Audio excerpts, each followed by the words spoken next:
And I'm your host, Josiah Young.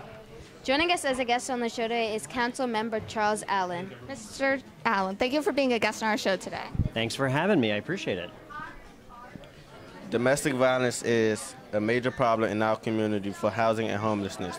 How will you plan to engage the community in the conversation for breaking the silence to physical abuse? Yeah, it's a great question and an important issue. I've worked with a lot of our organizations in the Coalition to End Domestic Violence. Part of it is we've got to reach out to our younger residents, middle school, even elementary school, but definitely high school, talking about violence in relationships and how we make sure that people understand what healthy relationships are.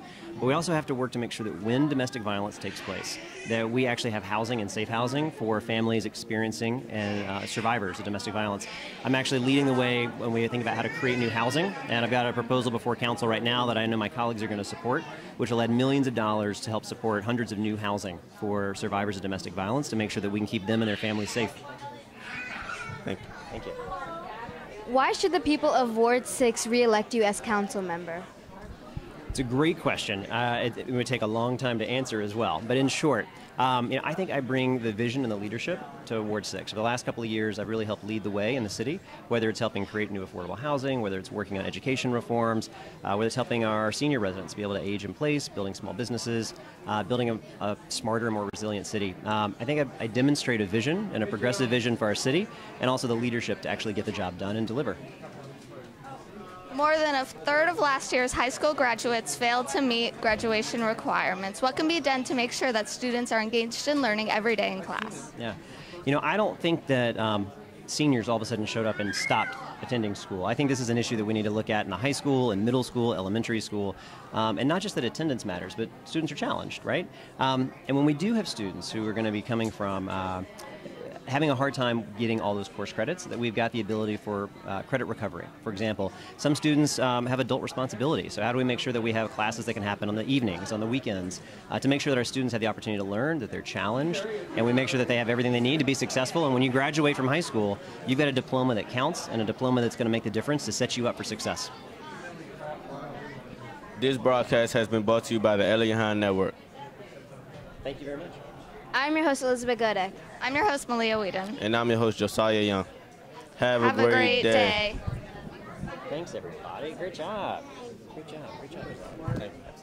Welcome to the Eliot Hine Network. I'm your host, Elizabeth Godek. I'm your host, Malia Whedon. And I'm your host, Josiah Young.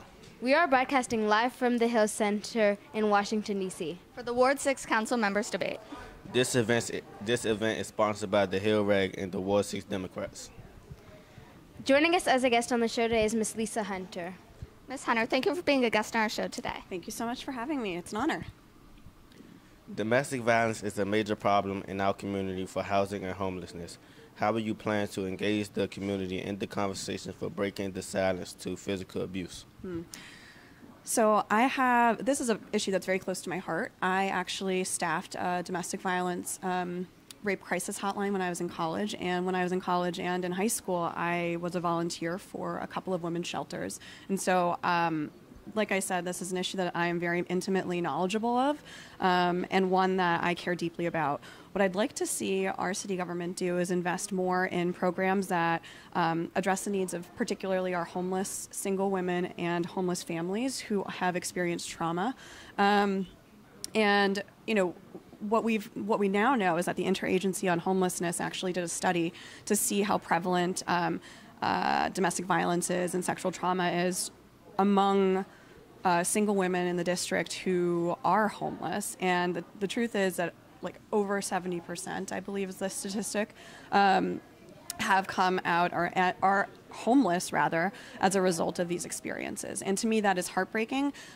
We certainly do need more housing that is available for families who've experienced domestic violence. And I hope that we start to invest more into programs that address the housing crisis, frankly, and making sure that we address these communities specifically. So some of that might be making sure that when we do build shelters or when we do build shelters with families, that families have private restrooms. That was something that the council did not do, including this council member. He voted against it. And so I really think that having some more empathy on our council will go a long way to addressing this issue. Why are you interested in running for Ward 6 council member? Ward 6 is my home. I've been living in Ward 6 for about 10 years, and it is where I started my career. It's where I met my husband and we got married. It's also where we bought a home, and now we are a growing family. We have a daughter and a dog, and we are a part of the community. And so this community has given me everything, my family everything. But what I'm seeing in our ward is a growing disparity, especially when it comes to lower income families and families that are vulnerable and have been here for a long time. What we're seeing is some displacement going on. And, my background is I grew up in a mixed home. And so my dad is Jewish, my mom is Mexican American, and social justice is very central to who I am. And so, it's 2018. I'm looking around our community, seeing the inequity that's going on, and it's not okay for me. And I refuse to see another 4 years rubber stamped of the status quo.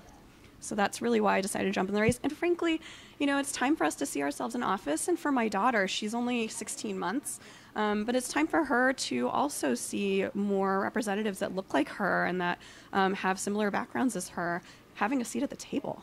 So for those reasons, I decided to jump in the race. Last year, the mayor invested over $5 million into making sure that middle schools had sports and good extracurricular activities. Why is this important? Oh, it's immensely important. So I am the product of a public school education, but on top of that, I was also very involved in extracurricular activities.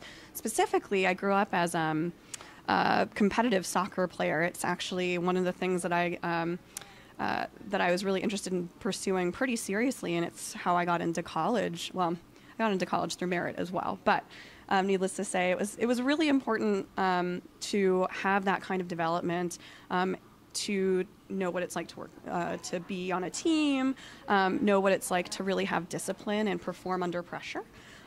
These are the sorts of things that I think all of our students should have access to, opportunities that afford them the ability to build these skills and these talents and really explore who they are and express themselves in ways that maybe you wouldn't otherwise in the classroom. This broadcast has been brought to you by the Eliot Hine Network. I'm your host, Elizabeth Godek. I'm your host, Malia Whedon. And I'm your host, Josiah Young. Have a great day. Awesome, guys. Good job. Thank you. So was this your first interview?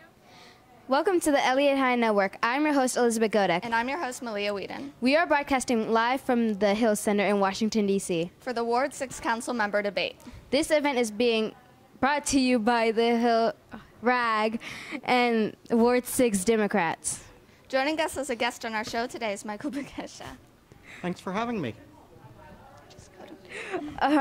Why should the people of Ward 6 elect you as their council member? I think the Ward 6 is a great place, and I really want to make sure Ward 6 is better, and I have a lot of great ideas, and I think that the people in Ward 6 don't hear it all that often because I'm a Republican, and Republicans very rarely run. So, I want to help improve the schools, I want to help improve public safety, and I want to make sure that everybody that wants to live and work in Ward 6 can do so. Many students skip class or don't show up to school at all. What can be done to make classes more fun and engaging for the students? Ooh, that's a tough question. I think it's important to listen to the students. We really need to listen to you, think what you guys think are important issues and how you want to learn. And maybe then we can come up with a curriculum to get people to stop skipping class. With just 6% of voters in the district being registered with the Republican Party, what do you think your chances are of winning the Ward 6 council member seat? Oh, I think I have a great chance. I think people in the ward will not pay attention to what the party label is and listen to what the issues are and what I have to say. And I think after I have the opportunity to talk to everybody, they're going to want to vote for me. So I think I have a good chance. Mr. Bekesha, thank you for joining us on the show today. Thank you so much.